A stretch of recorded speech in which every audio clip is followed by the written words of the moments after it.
இடம்பொருள் நேயர்களுக்கு வணக்கம். ஸோ இன்னைக்கு பார்த்தீங்க அப்படின்னா இப்போ திருப்பி பாண்டியன் ஷோ சீரியலில் புதுசாக செந்தில மாற்றியாச்சு. மாற்றினதுக்கான இந்த இவருக்கு பதிலாக இனி செந்திலாக அப்படின்னு ஒரு விஷயத்தை போட்டு கடைசியாக வசந்துக்கு பதிலாக இப்போ வெங்கட்டே திருப்பி ரோல் ப்ளே பண்ணுறாரு அப்படின்னு சொல்லி வந்தாச்சு. முதல் சீசனில் ஜீவா, இந்த சீசனில் செந்தில்.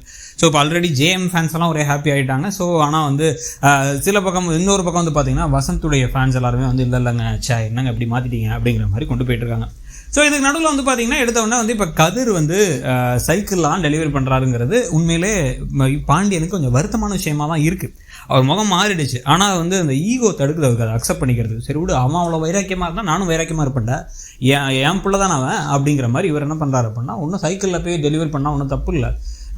நான் சொல்கிறதெல்லாம் அவன் கேட்க மாட்டான். அவனுக்கு நான் பைக் வாங்கி தந்தேன், அவனுக்கு கண் கலங்கணுமா அவனுக்கு ஒன்றுனா, நானே ஆரம்பத்தில் என் வாழ்க்கையை நான் சைக்கிளாக தொடங்கட்டும் அப்படின்னு சொல்லிட்டு இருக்கும்போது அதை கதிர் கேட்டுறாரு.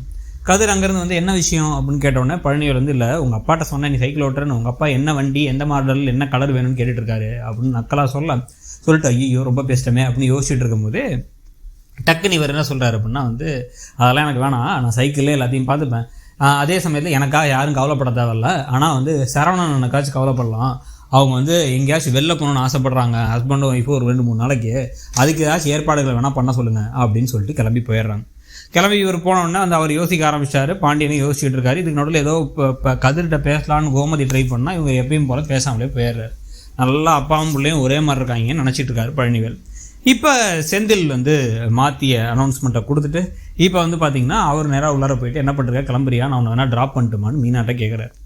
மீனா உடனே பரவாயில்லைங்க, எதுக்கு வீணா எதுக்கு அப்புறம் ஏதாவது கடையிலேருந்து வேலை வந்துச்சுன்றாதீங்க அப்படின்னா, இல்லை டைம் இருக்குது அப்படின்னு சொல்லிட்டு இருக்கும் போதே அவங்க ஒரு கிஃப்ட்டை ஓப்பன் பண்ணி வாட்ச் கொடுக்குறாங்க. நீங்கள் ஏன் வாட்ச் கட்டுறதில்லன்னு கேட்டால், எங்கள் அப்பா எனக்கு 12th நல்ல மார்க் எடுத்தால் வாங்கி தரேன்னாரு. நான் 12th நல்ல மார்க் எடுத்தேன், 350 ரூபாய்க்கு ஒரு வாட்ச் வாங்கி கொடுத்து அதை பத்திரமா வச்சுக்கடா நிறைய தடவை சொன்னனால கீழே போட்டு உடச்சிருவேங்கிற பயத்துலேயே நான் அதை எடுத்து பீரோக்குள்ளேயே வச்சிட்டேன் அப்படின்னு. வேணால் எடுத்து பார்க்குறியா அப்படின்னா, வேணாம் அதை எடுக்குமோ உடஞ்சிட போது, இதை நீங்கள் கட்டிக்கோங்க அப்படின்னு சொல்ல, எதுக்கு திடீர்னு எனக்கு வாட்ச் வாங்கினேன் அப்படின்னு கேட்கும்பொழுது தான், இல்லை எங்கள் அப்பாவுக்காக வாங்கினது, எங்கள் அப்பா கோயிலே அவ்வளோ கோபமாக பேசிட்டாரு, அப்புறம் எதுக்குன்னு உங்கள்கிட்ட கொடுக்குறேன் அப்படின்னா, பாவம் பார்த்து கொடுக்குறியா அப்படிலாம் இல்லைங்க நீங்கள் யூஸ் பண்ணிக்கோங்க அப்படின்னும் போது, இல்லை வேணாம் உங்கள் அப்பாவுக்கு தானே வாங்கினேன், உங்கள் அப்பாக்கே கொண்டு போய் கொடுப்போம் அப்படின்னா, எதுக்கு அவர் சும்மாவே ஓவராக பேசுவார். இப்போ அங்கே போனால் கண்டமேனி திட்டுறதுக்கா, எதுக்கு அதெல்லாம் வேணாம் அப்படின்னு உங்கள் புலம்ப, அதெல்லாம் ஒன்றும் ஆகாது, நம்ம ஆனால் பார்த்துக்கலாம், நம்ம கதவு ஒன்று ஸ்ட்ராங்காக மூடிட்டே இருந்துச்சு அப்படின்னா நம்ம தான் அடித்து உடைக்கணும் அப்படின்னா நம்ம கை தாங்க வலிக்கும் அப்படிங்கிறாங்க இவங்க.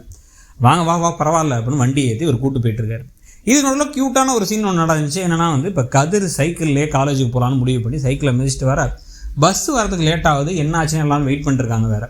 இதில் கதிரோட ஃப்ரெண்ட்ஸ் எல்லாம் எதுக்குறா சைக்கிளில் போராட்டு, பழைய சைக்கிள் மாதிரி இருக்குது, இதில் எப்படா நீ போய் காலேஜுக்கு சேர்றதுக்கு, ஒழுங்காக எங்கள் கூட காயலாங்கடையில் போட்டு எங்க கூட வாடா அப்படின்னு சொல்லிட்டு இருக்காங்க.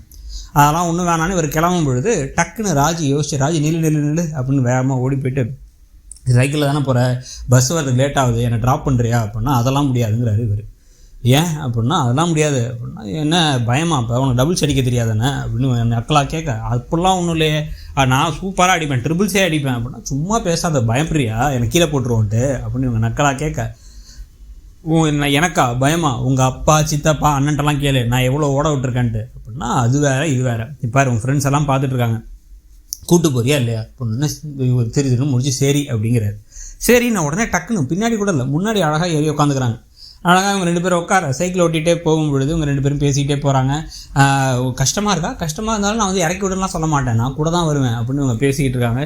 இவரும் உடனே சிரிச்சிட்டு இருக்கும் பொழுது ஆப்போசிட்டில் பார்த்தீங்கன்னா இப்போ டபக்கன் சக்திவேல் வண்டியில் இதை பார்த்தோன்னே இவங்க 2 பேரும் சைக்கிளை ஓட்டி இறங்கி நிற்கிறாங்க. இந்த பழைய சைக்கிளில் போகிறதுக்கு தான் ஓடி வந்தியா இவங்க கூட, ஏற்கனவே உனக்காக கார் புக் பண்ணி வச்சுருந்தோம் பல லட்ச ரூபாய்க்கு, மகாராணி மாதிரி இருந்திருக்கலாம், கடைசியில் இப்படி கிடந்து சீரழிஞ்சிக்கிட்டு இருக்க, இதுக்கெல்லாம் உனக்கு நல்லாவே இருக்க மாட்டேன் நீ அப்படிங்கிற மாதிரி ஒரு சாபத்தை போட்டு கிளம்பி போயிடுறாரு. போன உடனே அவங்க வருத்தப்படுவாங்கன்னு பார்த்தா, ஏன்னா மீனெல்லாம் இப்போ அவங்க அப்பா சொல்லிட்டு போனால் அழுதுட்டு இருந்தாங்கல்ல, இவங்களும் வருத்தப்படுவாங்களே யூஸ்வலான்னு பார்த்தா, இவங்க அப்போ அதெல்லாம் பழகிடுச்சவங்களுக்கு. அதனால் டக்குன்னு இவங்க திரும்பி என்ன இப்போ சைக்கிள் இருக்குன்னா அப்போ நம்ம சைக்கிளே தான் போவோமா, பின்னா நம்மளும் கார் வாங்குவோம், பெரிய காராக வாங்குவோம் அப்படின்னா, உடனே இவர் சிரிச்சுட்டு மற்றவங்க சொல்கிறத வச்சு நம்ம வாழ்க்கையை முடிவு பண்ணக்கூடாது அப்படிங்கிறாரு அவர். மற்றவங்க சொல்கிறத வச்சுலாம் இல்லை, நம்ம பிடிச்ச மாதிரி நம்ம வாழ்கிறோம், இருந்தாலும் ஒரு கார் வாங்குகிறோம் அப்படின்னா வாங்கிக்கலாம் அப்படிங்கிறாங்க. ஸோ க்யூட்டாக இருக்குது இந்த பேர் பண்ணுற விஷயங்கள்லாம். இதுக்கு நடுவில் இன்னொரு பக்கம் பார்த்திங்கன்னா இப்போ மீனாவும் செந்திலும் நேராக ரவிச்சந்திரனுடைய வீட்டுக்கே போயிட்டாங்க. நான் அவருக்கு ரொம்ப கோவம் வரும், பர்த்டே காலிலேருந்து கொஞ்சம் எல்லாம் வாழ்த்தெல்லாம் சொல்லி கொஞ்சம் சந்தோஷமான மூடில் இருப்பார், போ அப்படின்னு சொல்லிடுறாங்க. சொன்னதுக்கப்புறமா தான் வந்து பார்த்திங்க அப்படின்னா வந்து சரி ஓகே அப்படின்ட்டு மீனா மட்டும் உள்ளார போக அவங்க அம்மா பயப்படுறாங்க. ஐயோ வேணாம், எதுக்கு வந்தீங்க நீ இதுக்கு வந்த அப்படின்ட்டு. அவங்க பேர் வேறு மறந்துட்டேன், முன்னாடி கலைன்னு இருக்கும், வேறு ஏதோ பேர் அவங்களுக்கு. உடனே சாந்தியோ ஏதோ பேர் நினைக்கிறேன். உடனே அவங்க பேசிக்கிட்டு இருக்கும் போதே வந்து டக்குனு இவர் வந்துடுறாரு. மிஸ்டர் ரவிச்சந்திரன் வந்துட்டு என்ன பிரச்சனை அப்படின்னு சொல்லிட்டு, நீ எதுக்கு வந்த, வெக்கமான சூடு சொன்ன இல்லையா, கதவை திறந்து வச்சா அப்படி தான் கண்டது உள்ளே வந்துடும்னு பேச, நான் உங்கள்கிட்ட ஒட்டி வரல. 50வது பிறந்த நாளைக்கு நம்ம வந்து பெருசாக கொண்டாடணும்னு நினச்சோம். அப்போ வந்து நான் அதுக்குள்ளே கவர்மெண்ட் வேலைக்கு போயிருப்பேன். நான் என் முதல் சம்பளத்தை உங்களுக்கு வாங்கி தரேன்னு சொன்னேன். நான் உங்களுக்கு வாங்கினது என் சம்பளத்துலேருந்து நான் வாங்கினது அப்படின்னு ஒரு வாட்சை கிஃப்டாக கொடுக்க அவர் ஒரு மாதிரி சோகமாகவும் இருக்கார், கோபமாகவும் இருக்காருங்கிறதோட இன்றைக்கி எபிசோட் முடியுது. ஸோ இன்றைக்கி எபிசோடை பற்றியும் புது மாற்றத்தை பற்றியும் அப்படியே வந்து கதிர்ராஜ் ஜோடியை பற்றியும் கருத்து என்னங்கிறத சொல்லுங்கள். தேங்க்யூ. இடம்பொருள் நேயர்களுக்கு வணக்கம். ஸோ இன்னைக்கு வந்து பார்த்தீங்க அப்படின்னா வந்து இப்போ திருப்பி பாண்டியன் ஷோ சீரியலில் புதுசாக வந்து செந்தில் வந்து மாற்றினதுக்கான இந்த இவருக்கு பதிலாக